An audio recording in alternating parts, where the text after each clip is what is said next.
Hi, Tom Cole for Steve Taylor's Community Connection, and certainly an honor and privilege for me to welcome in an outstanding young lady that I've had the privilege to know for a long period of time. Is extremely talented, Yvonne Dubielak from Toledo Grows. Yvonne, thank you so much for being with us today. Oh, it's a pleasure, Tom. I'm really glad to be here. Yeah, and before we get into the Toledo Grows, which is an incredible organization, have to comment on your career and your husband Mark. You were in education for a long time. Mark still is at St. Ursula, which is a remarkable school. I know Steve's daughter goes there. And then you had a great career at St. John's, and you were a principal. You two have helped so many. I think it's so vital. You've helped so many kids through so many years. And want to say on behalf of Steve and Terry and myself and our gang, thank you for what you and your husband Mark have done in education. I mean, teachers are the best, and you know that, and we appreciate it. But Toledo Grows. Yeah. No pun intended here, Yvonne. It was a kind of a grassroots beginning, right? It really was. It started with 3 gardens. Did I have that right? About 25 years ago? Yeah, about 1996. Okay. Real grassroots effort. There were some folks working with Catholic Charities with the Diocese of Toledo and with Ohio State University Extension, helping people to build community gardens. They were trying to encourage, as the late Bob Anderson would say, get their hands in the soil, get in touch with the source of their food. And so they started encouraging people to build gardens and to grow food for themselves, and it just took off. And from 3 gardens, the next summer it was 6 gardens. And so for a time, we were actually an outreach program of Toledo Botanical Garden. After a couple years, Bob Anderson asked the board at Toledo Botanical Garden, can you take this on so that we make sure this keeps going? Right. So now we're up to 125 community gardens, and actually we're back to where we started as a standalone nonprofit organization once again since 2017. And you're the director now. Right, executive director now, right. I was a program manager for a while. Yeah. Well, it's interesting to me, Yvonne, there's so many things that you get involved with that there's much more to them than you think. Right. To me, it's kind of the iceberg thing. I talk to Steve about this all the time. When you see the iceberg, it's 10%, the little part that's sticking up out of the water. The other 90% is below the water, and you don't really understand what's going on there, Right. With you guys, there's so much going on. I look at growing food. I look at the economic side of it. You go to the grocery store today, let's face facts. It's expensive to go to the grocery store. People have a hard time sometimes buying the groceries that they need. It almost reminded me of a victory garden thing in World War II where people were growing their own vegetables, trying to augment their money as far as getting by. And there's a sense of a good feeling about things that you've grown that you can provide for your family. So the economics involved, the environment involved, the health involved. People are going to eat healthier instead of eating 5 bags of chips. You might have green beans and something else. So there's a lot going on here with Toledo Grows. Am I getting in the ballpark of what you're?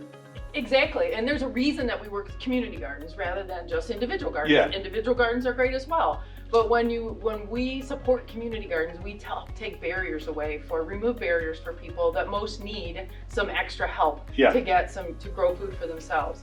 And when they're working in a community garden, they're outside, they're getting to know their neighbors. Yes. Neighbors are coming together. There are many community gardens in the core of the city. We serve 80 to 85% of the gardens that we help to support are in low-income census tracts. We're serving very low and moderate income folks in the city.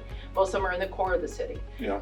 And so when even all of the gardens, 125 spread out all over the place, they all in some way serve people with low and moderate income, whether they're a Toledo Seagate Food Bank, for example, have their own garden. Which Steve and Terry have worked with the food. Yeah. Right, they have a great garden out there. Yeah. And they use that produce to supplement what they're getting out to people as well. Senior centers, library branches, community centers, schools, and neighbors who are gardening together and supporting one another and helping one another to kind of get through the heat of the summer. And it's hard gardening in the heat of the summer, but when you're gardening, and you grew up on a farm. I did. So you've had your hands in the soil, right? Right. Yeah. Every now and then I get to get my hands in the soil like that. Get my hands. But that's a good. Besides the exercise part of it, which is a huge deal. Yeah. It's a good feeling, when you're working in the yard and you've got your vegetables. There's something of a feeling of accomplishment. You feel good about yourself. You're outside. The health part of it, the economics with the food part of it. Yes. Those are all positive things. Yeah, and we've gotten away from that as a society. Yeah. We're moving back towards that, Yeah. especially this last year in the pandemic. Right. The seed companies had to hire extra people to get their seeds out. Sure. And because so many people were interested in gardening once again. And kids, we work a lot with kids. We do a lot with education, young people, really getting those habits built early. If they can get healthy habits when they're younger, they can carry those into adulthood. I always love to hear stories like a former gardener was leading a group of kids. Malcolm was his name, and he said he took a kid out in the garden, and one of the kid looked at him. He said, "What's this growing over here?" And Malcolm said, "Oh, you're kidding me. That's asparagus. Have you never had asparagus?" So he snapped a few off, and he said, "Take it home, and this is how you cook it." And he said the kid came back next week, and there was Kid B with him. Kid B said, "What's this?" And Kid A said, "Are you kidding me? You've never tasted asparagus?" So when we can hear stories like that about kids teaching each other and really getting excited about food, we know they're going to care. Well, and also, Yvonne, why does it seem to taste better coming out of your garden? It does. Karen and I do, tomatoes and some peppers and things. Why does it taste better? It doesn't have, there's sometimes kind of a waxy kind of plastic taste, but when it comes out of your garden, it just has a better taste. It's fresh. Yeah. It hasn't traveled across the country. Right. It's picked when it's ripe. It doesn't ripen on a truck across the country. Gotcha. And we use all organic, sustainable methods. So we're not using pesticides. We're not using herbicides. And we encourage all of our people to garden that way. Which is so that it's as healthy as great possible. for the environment, right? It is. Great for our waterways and tributaries. We're not dumping all the stuff in it. We found out, when Lake Erie turns green, that, we've got to protect our water sources. Exactly. So all of those things, it's an interesting cycle of health, economics, environment, community that you're doing here. And the thing also, I think, and you tell me if this is right or wrong, Yvonne, you don't need that much soil to do it. To grow things. I mean, I'm so amazed at what a little pot like that can grow, 10 tomato plants. You don't need like 40 acres of soil, right? Right, and that's the way we encourage people to begin. People call and say, we want to start a community garden. Yeah. And we say, okay, we'll help you with the technical assistance. We can help you get started.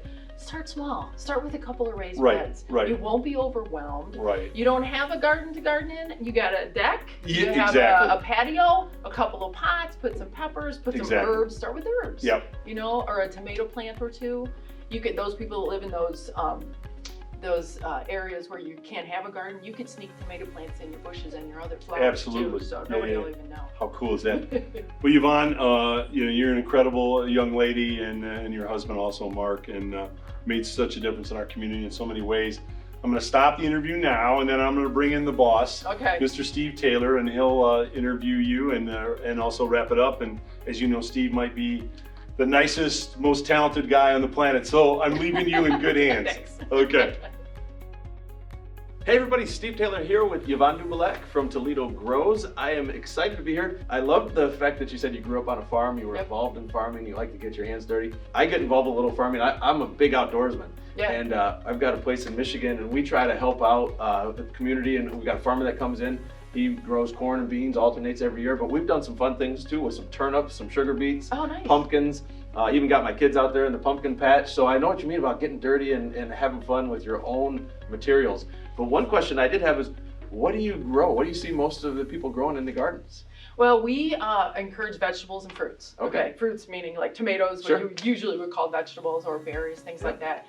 And so we're able to provide resources. We get seeds donated from seed companies, and we grow seedlings. Right now we've got about 7,000 seedlings in the greenhouse that we're going to get out to community gardens next week, all free of charge. And it really revolves around vegetables, herbs. But then we also encourage, that there are people that know a lot more about this than me, but beneficial flowers that'll keep pests away. And pollinators, native plants, so that the bees come, you need the bees and the other pollinators to pollinate your fruits and vegetables. So we're really focused on fruits, vegetables, and herbs. So what we do too is a lot of pollinators, because it not only helps just wildlife, but like you said, the birds, and you need the bees. We do. And talk a little bit about bees, because I think I read in your brochure you guys do some stuff with honeybees too. We do. We have 2 volunteer beekeepers. One will be all of 93 years old next week. He's amazing. But he's probably got a lot of things to share of what he's learned over the years. He does. He's amazing. So they come out. They're tending about 14 hives on our property right now. They're all in the apiary behind the greenhouse. But we need those honeybees to pollinate all the vegetables on the property. But they're also a big part of our education. You know, we get kids out for field trips. Right now, as we speak, there's a group of junior high kids from Sylvania St. Joe working out at the farm. So shout out to them. They're doing great work. So they can learn a little bit about pollinators. They'll see the honeybees. They'll see the apiary. It's all part of the education process as well. So that, so much of what you do is about growing, but also I think education. And, I read a little bit too that you talk about healthy eating habits are formed by people that understand that, hey, these foods are good, they taste good, but they're good for you too. And so that's fantastic. You do so many things with the schools. And I'm putting you on the spot, but I always love to ask people, is there a story that sticks out that really sort of encompasses everything that you've done? Well, there's quite a few, but one I really remember is leading a group of young professionals at our farm on a volunteer day.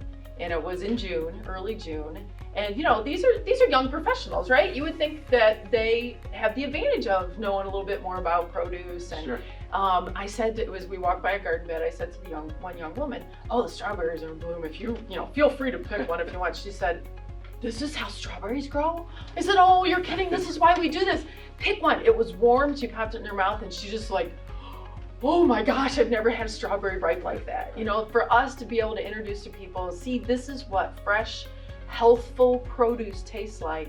This is why we do what we do, and why you're helping us to get this back into the community more. That's helpful. Such a great story. I never was a fan of raspberries until I was able to actually pick them off and eat them fresh. Yes. And it's totally different. Like Tom said too, it tastes better, right? It tastes does. better when it's so fresh. It really does. But how can you talk about the volunteers? Tell us a little bit more and tell the viewers how people can get involved and how they can help. Yeah, we are so excited because we've got groups coming back. Last year was such a quiet year at the farm. We were kind of lonely. We usually get field trips there and we get lots of volunteer groups and volunteers coming through. But now as we are cautiously opening up and we're all being very careful, we have groups of like schools and businesses. They can call. If you have a group, you can call Toledo Grows. Check out our website, toledogrows.org. All the information, contact information is there. And we can set up a time. So we've got several business groups coming for a couple of hours. But then starting the second Wednesday in June, we'll also have our open volunteer hours back. So every Wednesday morning, 9 to noon, individuals can just show up at the farm and we'll put you to work. Okay, well that's great. And if people would like to donate, or I'm sure you always need funds, so same thing, go on the website, check it out. Yeah, we do have a donate button on the website. You could call us if you want to talk about particular needs. We do have great sponsorship opportunities. One of the things that helps to fund us is the Crosby Festival of the Arts, and it's back this year, that's right, last weekend in June. So we still have some sponsorship opportunities available there. And another great fundraiser that we do is a harvest dinner. It's a farm-to-table meal. We've got a series of 5 of them. So there are those opportunities, but then individual donation opportunities as well. So lots of ways for people to get involved and help out. Yeah, awesome. Exactly. Be part of be part of this. Yeah, it sounds like it. And thank you for everything that you're doing. Make sure you say hi to Mark when you see him too. We appreciate you coming in today and keep up the great work. Yeah, thank you. Thanks for tuning in to another edition of Steve Taylor's Community Connection. We'll see you next time.